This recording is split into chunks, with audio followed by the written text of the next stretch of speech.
So in Clovis, California, we're taking a look at multiple leaks here at the kitchen faucet. One is going to be the hose. We'll see if we got one on the truck. If not, we'll get one from Moen. And then, of course, the disposal was leaking. The air gap was, water was coming out of that as well.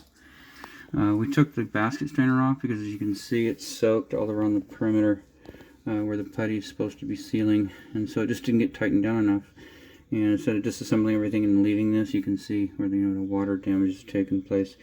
This should be all relatively clean down here, but so water's been rolling past here, not enough to cause a substantial leak, but you can see the rusting going on right there.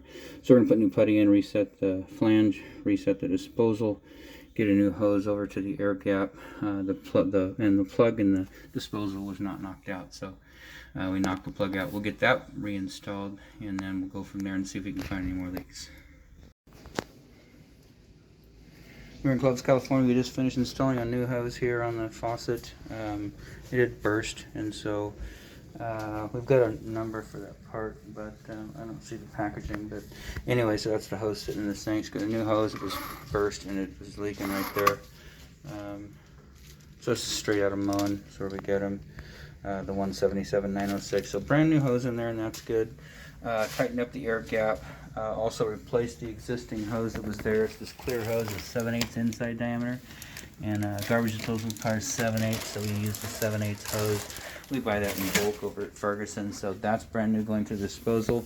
Additionally, we did remount the flange. The flange was loose, and you had a little bit of water starting to corrode underneath, and so we pulled that flange up, put some new putty in there, tightened it back down, and then remounted the disposal. While the disposal was out, we knocked out the plug.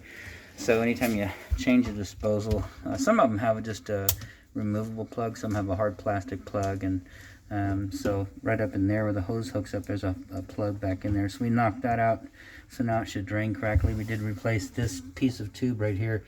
You had a combination of fittings in there, repair coupling holding it together. Additionally, that mounting flange for this extension tube is the original. The new one that came with it is not there, so no big deal. We reutilized that. Got your rubber gasket back in there. Got it pulled together.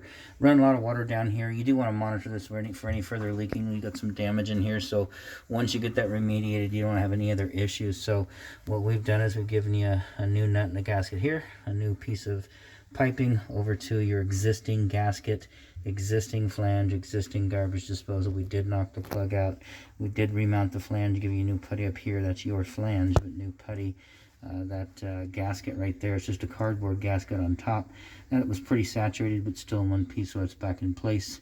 And then of course we replaced that hose. It's free floating weight on the bottom now, which it's a smaller diameter hose than what they made before, and so that's kind of free floating. But main thing is no leaking. Once you get all this water taken care of and remediated, get your cabinet rebuilt, please monitor for any further problems in here, because as you can tell, once you get water going in here, it can cause a real problem. So anyways, everything looks good outside of that. This installation is done.